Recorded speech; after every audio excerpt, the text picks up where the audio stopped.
Linear span topic को इससे पहले भी हमने स्टडी किया था, अभी इसी को आगे कंटिन्यू कर रहा हूँ मैं। क्या बताया था मैंने पिछले लेक्चर में आपको, एस कोई सेट है, एस सेट कुछ भी हो सकता है, चाहे फाइनाइट हो चाहे इनफाइनाइट हो, उसमें element alpha 1 alpha 2 dot dot up to n so on alpha n, अगर ये इस टाइप का सेट है, मान लेते हैं कोई भी सेट हो सकता है। लीनियर कॉम्बिनेशन जब बनाते हो तो लीनियर स्पान का मतलब क्या हुआ, एल एस के अंदर जो एलिमेंट आएंगे all possible linear combination of finite, word finite को समझिएगा, वर्ड फाइनाइट, ये फाइनाइट वर्ड यूज किया था मैंने, फाइनाइट एलिमेंट ऑफ एस, तो इसका मतलब i is equal to 1 to n ai alpha i, जहाँ पे ai जो एलिमेंट हैं वो फील्ड के एलिमेंट हैं, अल्फा जो है वेक्टर के एलिमेंट हैं। ये बात समझ में आ रही है, ai अल्फा i, इसको कहते हैं लीनियर स्पान। अब ध्यान दीजिएगा क्या मैं यहाँ पे लिख रहा हूँ, ध्यान से देखिए इसको, बात को। लीनियर स्पान मैंने लिखा, क्या ये चीज़ हो सकती है लीनियर स्पान में, i is equal to 1 to infinite alpha ai alpha i, क्योंकि सेट तो इनफाइनाइट है। अगर मैं आपसे कहूँ क्या लीनियर स्पान, इसको आप लीनियर स्पान कहेंगे, तो आप कहेंगे नहीं ये लीनियर स्पान नहीं हो सकता, क्योंकि ये क्या है, सीरीज बन जाएगी एक, और सीरीज की कन्वर्जेंट जब तक पता ना हो तब तक हम उसके बारे में कुछ कह नहीं सकते हैं, इसलिए ये तो लीनियर स्पान होगा ही नहीं। लीनियर स्पान क्या होता है, एस के फाइनाइट एलिमेंट्स का लीनियर कॉम्बिनेशन, वो लीनियर स्पान कहलाता है। ठीक है, अब कुछ एग्जाम्पल मैंने इससे पहले लेक्चर में कराए थे, कुछ और एग्जाम्पल अगर मैं बात करता हूँ तो उन एग्जाम्पल को आप देखिएगा। मैं एक सेट ले रहा हूँ V3R, क्या लिया है मैंने, सेट V3R का सेट लिया है, ध्यान से देखिए। मैं सेट ले रहा हूँ V3R मैंने एक सेट लिया, ठीक है। और आपको पता है V3R के अंदर कैसे एलिमेंट होते हैं, इसके अंदर 3 टपल के एलिमेंट होंगे, वो कैसे होंगे, A, B, C टाइप के होंगे, R फॉर रियल नंबर का, फील्ड रियल नंबर का है, such that A, B, C ये जो एलिमेंट हैं ये फील्ड में से लिए जाएंगे। कहाँ से लिए जाएंगे, ये एलिमेंट जो लिए जाएंगे फील्ड में से लिए जाएंगे। ये V3R लिया, अब स्पान कर रहा हूँ मैं, लीनियर स्पान निकालना चाह रहा हूँ, इस बात को समझिए आप। अगर आपको मैं फिर बता रहा हूँ स्पान टॉपिक समझ में आएगा तो वेक्टर स्पेस की आगे जो वेक्टर बेसिस होती है, लीनियरली इंडिपेंडेंट डिपेंडेंट, समझने में आसानी होगी। आगे आपको लीनियर ट्रांसफॉर्मेशन समझने में भी आसानी होगी V3R से। ठीक है, तो जब V3R के मैं पहला सेट V3R से बनाता हूँ, एक S बनाता हूँ, ठीक है, S एक सेट बनाता हूँ, इससे सेट और सब स्पेस में अंतर होता है, इस बात का आपको पता होगा। मैंने एक सेट बनाया S, और S के अंदर मैंने कहा कि एलिमेंट मैंने लिखा 1, 0, 0, ये एलिमेंट लिखा S के अंदर, S के अंदर ये एलिमेंट लिखा। अगर मैं इस तरीके से लिखूं, जैसे हम डिनोट करते थे किसी वेक्टर A को, वेक्टर एनालिसिस में हम लिखते थे इसको 3i cap plus 4j cap plus 5k cap, ठीक है, 5k कैप, ये यूनिट वेक्टर थे i j k, ठीक है। तो इसको आप लिखते कैसे थे, 3, 4, 5 ऐसे लिखते थे।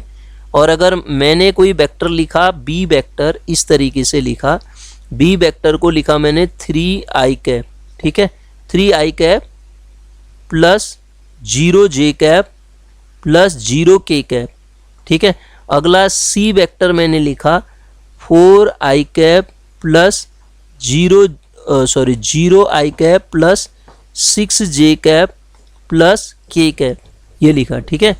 तो अब आप देखो, अगर मैं इसको रिप्रेजेंट कर रहा हूँ तो ये 3 है, 3 हटा देता हूँ तो खाली इसको आप क्या लिखोगे, i कैप लिख सकते हो, आप i कैप एक वेक्टर लिख सकते हो। यहाँ से 6 हटाओ तो इसको j कैप लिख सकते हो ना, ऐसे रिप्रेजेंट कर सकते हो। तो इसी तरीके से इसको मैं i भी लिख सकता हूँ, इस वेक्टर को अगर रिप्रेजेंट करने के फॉर्म में मैं बताऊँ तो इसको i से भी रिप्रेजेंट कर सकते हैं हम। किससे रिप्रेजेंट कर सकते हैं, i से भी रिप्रेजेंट कर सकते हैं। देखो, this set is also written as i cap, ठीक है, i कैप। तो आप देखेंगे जब इसका लीनियर स्पान आप निकाल रहे होंगे LS, तो LS क्या मिलेगा, LS इज इक्वल टू, जब आप निकालेंगे तो एल क्या मिलेगा, मतलब इसके फाइनाइट, इसमें एक ही एलिमेंट है, ए आई कैप मिलेगा। क्या मिलेगा, ए आई कैप। और जहाँ पे सच दैट एक इसका एलिमेंट है आपका, आई कैप तो यूनिट वेक्टर को डिनोट करता है, एक इसका एलिमेंट है रियल नंबर है, या इसको क्या मैं ऐसा लिख दूँ, ये मुझे मिलेगा A alpha such that alpha A belongs to R. L S ये मिला, एल एस जो मिला मुझे ये मिला। अब आप देखेंगे ये जो मैंने लिखा है इसको अगर मैं रिप्रेजेंट करूं इस तरीके से, 3 डायमेंशनल प्लेन बनाता हूं, ये इस एक्सिस को एक्स कह दिया हमने, एक्स एक्स डैश है ना, x x dash, x x dash, और ये हमने लिख दी वाई वाई डैश और जेड जेड डैश। ठीक है, जेड जेड डैश इस तरीके से डिनोट जब करी, तो अब आप देखो ये जो आपको एलिमेंट मिल रहा है, ए को आप रखते जाओ तो आपको क्या इसके अंदर ऐसे एलिमेंट नहीं मिलेंगे, कैसे एलिमेंट मिलेंगे, ए को आप अगर 1 रखोगे तो इसमें ए को 1 रख के 1,0,0 मिलेगा, ए को 0 रख दोगे तो 0,0,0 मिलेगा, अगर ए को आप माइनस रख दोगे -4,0,0 मिलेगा, ए को रख दोगे -√3,0,0 मिलेगा। तो ऐसे क्या मिल जाएंगे, पूरा का पूरा, मैं समझता हूँ ये बात आपको समझ में आ रही होगी, इस एक्स एक्सिस के सारे एलिमेंट मिल जाएंगे। मतलब आपको क्या मिल जाएगी, ये एक्सिस पूरी मिल जाएगी। आप देखो ये पूरी एक्सिस मिल जाएगी आपको, ये पूरी एक्सिस एक्स एक्सिस मिल जाएगी। तो इसका मतलब ये लीनियर स्पान ने क्या जनरेट कर दिया, एक एक्सिस जनरेट कर दी। वो कौन सी एक्सिस है, एक्स एक्सिस जनरेट कर दी इसने। लीनियर स्पान ने क्या जनरेट कर दिया, एक्स एक्सिस जनरेट करके आपको दिखा दी। अगर मैं बात करूं यहाँ पे लीनियर स्पान ने क्या जनरेट किया, तो लीनियर स्पान ने एक्स एक्सिस को जनरेट कर दिया। अब इसी चीज को अगर मैं कहूँ दूसरा सेट बदल के देता हूँ, अब आप खुद ही बता देंगे, देखना। अगर मैंने सेट को बदल दिया, मैंने सेट को बदल के क्या लिख दिया, मैंने सेट को जब यहाँ पे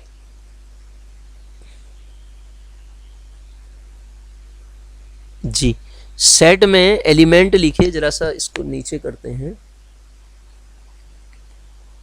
सेट में एलिमेंट लिखे मैंने, उसी सेट से S1 लिख दिया इसको, S1 इज इक्वल टू मैंने एलिमेंट लिख दिए उसमें 0,1,0 ये बना दिया। ये क्या है, सबसेट है V3R का ही तो सबसेट है।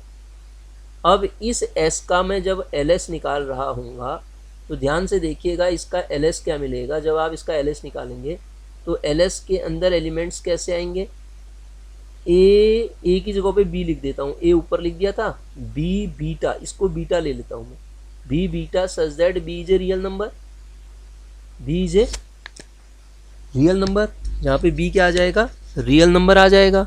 अब जब आप इसको रिप्रेजेंट करने लगोगे तो और ढंग से इसको LS को आप लिखोगे, तो LS के अंदर B की वैल्यू रियल नंबर है, तो इसमें 0,0,0 वेक्टर भी होगा इसमें।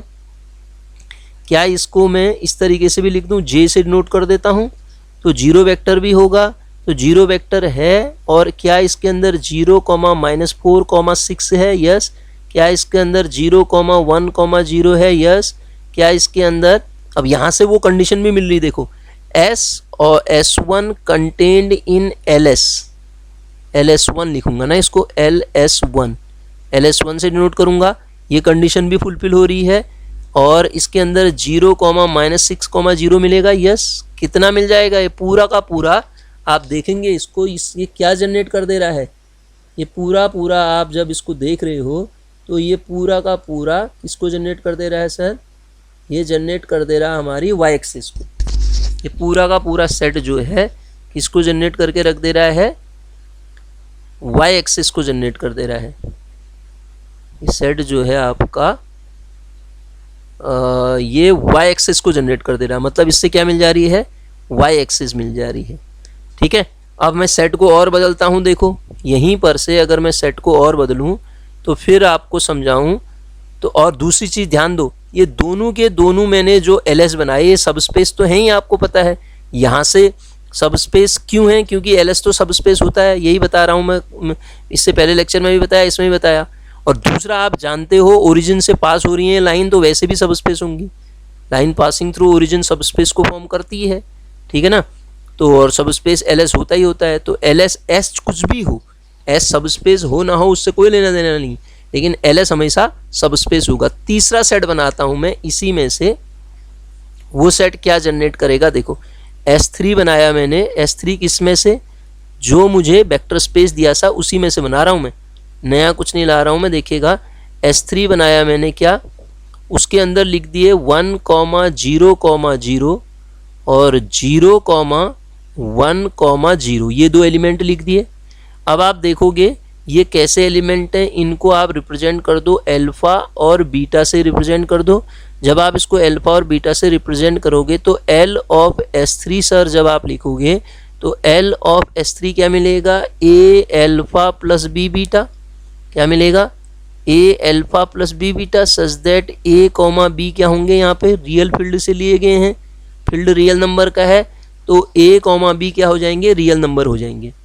तो सर जब आप इसको पूरा सॉल्व करोगे तो आपको क्या मिलेगा, इसके अंदर क्या, इसके अंदर A को 0 रख दो तो 0 वेक्टर होगा, यस। क्या इसके अंदर B को 0 रख दो कि तो अल्फा होगा, यस। इसके अंदर बीटा होगा, यस, बीटा भी होगा। माइनस अल्फा होगा, यस, माइनस बीटा होगा, यस। क्या इसके अंदर 2 अल्फा प्लस बीटा होगा, यस। क्या इसके अंदर -3 अल्फा -6 बीटा होगा, यस। तो ऐसे करके आप देखोगे ये LS3 जो मिला आपको, ये LS3 क्या मिल जाएगा, अगर आप ज़रा दिमाग लगाओगे इसमें तो ये LS3 क्या बन जा रहा है, LS3 मतलब इसमें एलिमेंट कैसे हैं, ये x वाले भी, i वाले भी हैं, j वाले भी, दोनों कंबाइंड हैं। तो ये क्या बन गया, XY प्लेन बना दिया इसने। तो यहाँ से आपको समझ में आए सब स्पेस तो होता ही होता है, तो ये इसने क्या बना दिया, कहा मैंने, इसने बना दिया आपका, ये जो बना आपका, ये बना सब स्पेस। सब स्पेस क्या जनरेट किया इसने, XY प्लेन जनरेट कर दिया इसने, क्या जनरेट कर दिया, XY प्लेन जनरेट कर रख दिया। तो आप खुद देखो XY प्लेन भी सब स्पेस होता है ना, क्योंकि दोनों लाइनें ओरिजिन से पास हो रही है, तो ये भी क्या बना देगा, एक सब स्पेस को फॉर्म कर देगा। अब आप कहोगे क्या इससे आप पूरे एक सेट, इससे आप ऐसा सेट लो, वो सेट ऐसा लो जिससे पूरा का पूरा आपका V3R आ जाए, यस। एक सेट में ऐसा ले सकता हूँ जिससे मैं निकालूंगा पूरा V3R। अगर मैं S4 एक नया सेट लेता हूँ तो उस नए सेट से मैंने एलिमेंट उसमें लिखे 1, 0, 0 और 0, 1, 0 और 0, 0, 1, तो इसमें एलिमेंट जो हो जाएंगे सर ना, इसके जो एलिमेंट आ जाएंगे अल्फा बीटा गामा है। तो जब L ऑफ S4 आप लिख रहे होगे तो L ऑफ S4 के अंदर कैसे एलिमेंट आएंगे, A alpha plus B beta plus C gamma type के एलिमेंट आ जाएंगे, such that A, B, C किसका एलिमेंट हो गया, R का। तो ये किसको जनरेट कर देगा, A, B, C को जनरेट कर देगा, A, B, C को जनरेट कर देगा, जहाँ पे A, B, C क्या है, रियल नंबर है, जनरेट कर देगा। मतलब इसकी वैल्यू ये आ जाएगी LS, और यही तो R था, ये LS4 आ गया ना, यही तो V3R था, V3R। तो ये पूरा का पूरा वेक्टर स्पेस बना दिया इसने, क्या बना दिया, पूरा का पूरा वेक्टर स्पेस जनरेट करके रख दिया। तो S के अंदर कितनी स्ट्रॉन्ग प्रॉपर्टी है, कोई भी नॉन एम्प्टी सबसेट आपने लिया उससे आप सब स्पेस बना दे रहे हैं। यहाँ से आप ये सीखे, देखो यहाँ से 2-3 चीज़ें आपको एक्स्ट्रा सीखने को मिली। एक्स एक्सिस वेक्टर स्पेस सब स्पेस होता है सब स्पेस प्रूफ करने के लिए, वाई एक्सिस होता है ओरिजिन से पास हो रहा है, और जेड एक्सिस होता है, इसी तरीके से जेड एक्सिस को निकाल सकते थे। X y plane, x y z plane, V3R, ये सब स्पेस की कंडीशन होती हैं। दूसरा आपने ये सीखा सब स्पेस बनाने का तरीका। अगर मैं आपसे पूछूं कोई भी नॉन एम्प्टी सेट मैं आपको दे दूं वेक्टर स्पेस का, नॉन एम्प्टी कह रहा हूं, तो क्या आप कोई सब स्पेस बना देंगे, तो आप कहेंगे यस, हम उससे एक सब स्पेस बना के रख देंगे, और वो सब स्पेस क्या होगा, उसका LS उसका सब स्पेस हो जाएगा। हम उससे LS जनरेट कर देंगे, और आपको मैं यही समझाने की कोशिश कर रहा हूँ, LS उसका सब स्पेस ही नहीं, और उसने सब स्पेस भी जनरेट कर दिया। एक ऐसी प्रॉपर्टी आपको मिल गई कि किसी भी नॉन एम्प्टी सबसेट को आप क्या बना दो, किसी भी नॉन एम्प्टी सबसेट को आप हमेशा क्या बना दे रहे हैं, एक सब स्पेस बना के रख दे रहे हैं। तो सब स्पेस जनरेट करने की एक प्रॉपर्टी भी आपको मिल गई है। अब इसके बाद मैं आपको बताता हूँ, देखिए स्पान जनरेटेड बाय सब स्पेस जनरेटेड बाय एस कोई नॉन एम्प्टी सेट था, उससे जनरेट होने वाला सब स्पेस, उससे आप सब स्पेस कैसे जनरेट करेंगे। अगर मैं आपसे कहूँ कोई सब स्पेस कंस्ट्रक्ट करना है वेक्टर स्पेस से, तो आप कैसे करेंगे, आप कोई भी नॉन एम्प्टी सेट ले लो, उस नॉन एम्प्टी सबसेट का लीनियर स्पान ले लो। तो वो लीनियर स्पान क्या होता है, एस में चाहे कितने वेक्टर एस में चाहे कितने ही एलिमेंट हों, उसके फाइनाइट एलिमेंट्स का, एस में इनफाइनाइट भी हो सकते हैं, उसके फाइनाइट एलिमेंट्स का लीनियर कॉम्बिनेशन आपको लीनियर स्पान मिल जाएगा। इस बात का आप ध्यान रखेंगे। अब सब स्पेस जनरेटेड बाय सबसेट की मैं बात कर रहा हूँ, सब स्पेस जनरेटेड बाय सबसेट। तो इसको समझाने के लिए मैं एक पिक्चर यहाँ पे बना रहा हूँ, गौर से देखिएगा। सब स्पेस जनरेटेड बाय, ये बहुत इंपॉर्टेंट चीज़ है। ये मैंने कहा सर V3R है या VR है, वेक्टर स्पेस ओवरफिल्ड R है। मैंने क्या लिया, इस V3R का एक सबसेट लिया। ध्यान दो, बार बार मैं कह रहा हूँ सबसेट को आप समझिए। सबसेट लिया S, ठीक है। ये S कैसा सबसेट है। अब इसके मैं 2-3 एलिमेंट्स लेके बता रहा हूँ। इसका एक लिया सब स्पेस W1, एक लिया W2, एक लिया W3। ध्यान से बात को समझना, W1 W3 इसके सब स्पेस हैं, किसके, V के सब स्पेस हैं, वेक्टर स्पेस के सब स्पेस हैं W1 W2 W3। वो सब स्पेस ऐसा है, एक सब स्पेस ऐसा है, ये है, ये W1 है। अब आप देख रहे होंगे ये W1 आपका S को अपने पास रख रहा है। उसके बाद मैंने इसका दूसरा सब स्पेस लिया, एक और सब स्पेस लिया, ये सब स्पेस लिया मैंने, ये ले लिया, ये W2 सब स्पेस ले लिया। ये W2 भी अपने पास किसको रख रहा है, S को रख रहा है। और एक सब स्पेस और ले लेता हूँ इसका सर, वो सब स्पेस ये ले लिया, ये सब स्पेस ले लिया, ये, ठीक है, ये सब स्पेस ले लिया। अब ध्यान से बात को समझना, इन तीनों का, 3 से ज़्यादा भी हो सकते हैं, हाँ वो 3 से ज़्यादा भी हो सकते हैं। इन तीनों का अगर मैं इंटरसेक्शन लूँगा तो तीनों के इंटरसेक्शन में मेरे ख्याल से ये वाला पार्ट आएगा। किन का इंटरसेक्शन की मैं बात कर रहा हूँ, ध्यान दो, मैं इंटरसेक्शन किसकी बात कर रहा हूँ, सब स्पेसेस का इंटरसेक्शन। ऐसे सब स्पेस का इंटरसेक्शन जो कि अपने अंदर S को भी रखें, ऐसे सब स्पेस का इंटरसेक्शन है ये, जो कि अपने अंदर किसको रख रहे हैं, S को रख रहे हैं। इस बात का ध्यान रहे। तो वो W1 वो कौन है, W1 intersection W2 intersection W3 है या नहीं है। ऐसे सब स्पेस का इंटरसेक्शन है ये, जो कि अपने अंदर S को रख रहे हैं। तो ये जो मिलेगा इसको मैं ऐसा साइन बना के WI लिख दूं, आर्बिट्री बना दिया। I जो होगा इंडेक्स सेट में बिलोंग करेगा, ठीक है, इंडेक्स सेट में। ये मैंने बना दिया इंटरसेक्शन। और आपको पता है आर्बिट्री इंटरसेक्शन ऑफ सब स्पेसेस इज ऑल्सो सब स्पेस, तो ये भी एक सब स्पेस होगा।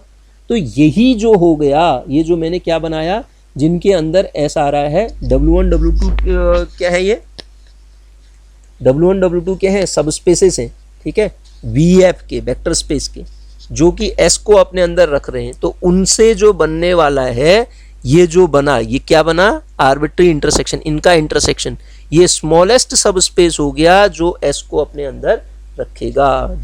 तो कौन हुआ, दिस इज द स्मॉलेस्ट सब स्पेस कंटेनिंग S, स्मॉलेस्ट सब स्पेस कंटेनिंग S, जो कि क्या पढ़ा जाएगा, जनरेटेड बाय S पढ़ा जाएगा। जनरेटेड बाय S कहते हैं इसको। जनरेटेड की जो डेफिनेशन होती है ना, वो यही होती है, सबसे छोटा सब स्पेस है, ठीक है ना, सबसे छोटा सब स्पेस है ना, ये सबसे छोटा सब स्पेस होगा जो S को भी रखेगा, जो किसको रखेगा, S को भी रखेगा। ये पूरा पिक्चर जो मैंने अंदर बना रखा है, सही बना रखा ना, ध्यान देना है, कॉमन है ये, जो तीनों का कॉमन है, W1 का भी, W2 का भी और W3 का भी।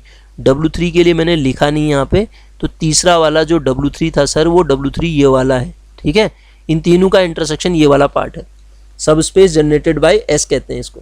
S को कंटेन करने वाला सबसे छोटा सब स्पेस यही होगा, तो इसको पढ़ा जाता है सब स्पेस जनरेटेड बाय S। तो ये जो टॉपिक था सर लीनियर स्पान, मैं समझता हूँ आपको कुछ चीज़ें इससे समझ में आएंगी होंगी।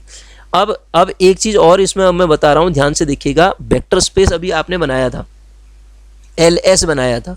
अगर मैं LS खाली ये ले रहा हूँ अल्फा और बीटा, किस में से, V3R में से, वो ये वाले के लिए, ये तो तीसरा वाला है, तो उसमें एलिमेंट आपने डिनोट किससे कर रखे थे, I comma J, I cap और J कैप से नोट कर रखे थे।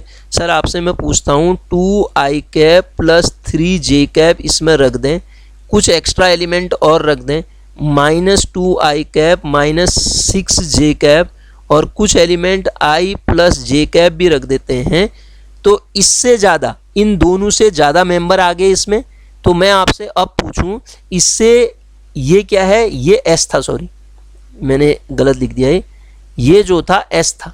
अगर S ये है, अगर क्या S ये है, मैंने क्या कहा, ध्यान से सुनिएगा, S अगर ये है तो आपसे कहूँ LS बताओ, LS क्या होगा, तो सर LS जब आप बनाओगे ना, A alpha plus B beta ही मिलेगा। यही इसी चीज़ को पढ़ के आपको बेसिस का कॉन्सेप्ट आता है। ये देखो, इसका मतलब कुछ एक्स्ट्रा एलिमेंट ले लो तो कोई फर्क नहीं पड़ेगा, इनको हम हटा देते हैं, इनका कोई फर्क ही नहीं पड़ रहा, वही सब स्पेस मिल जा रहा है, तो एक्स्ट्रा रखने से कोई फर्क नहीं पड़ता है। तो नए कॉन्सेप्ट में हम तभी पहुंचेंगे बेसिस में, ये एक्स्ट्रा किन किन को हम हटा सकते हैं, इसके बारे में मैं आगे डिस्कस करूंगा। हटा किस किस को सकते हैं हम, यहाँ तो मैंने बोला मैंने ये एक्स्ट्रा रखे, अब आपको कोई सेट दे दिया जाए, उससे किसको आप हटा सकते हैं, वहीं से आपकी बेसिस की कंडीशन निकल के आएगी। तो ये लीनियर स्पान की कंडीशन थी, है ना। तो मैं समझता हूँ आपको ये समझ में आई होगी। अगर नहीं आई तो कोई टॉपिक नहीं, ये नहीं आता है तो दोबारा देखिए इसको, और कोई स्पेशल टॉपिक है जिस पे आपको जो समझ में नहीं आ रहा है तो आप बता सकते हैं, मैं उस पर भी लेक्चर बना के अपलोड कर दूँगा, ठीक है। Thank you for watching.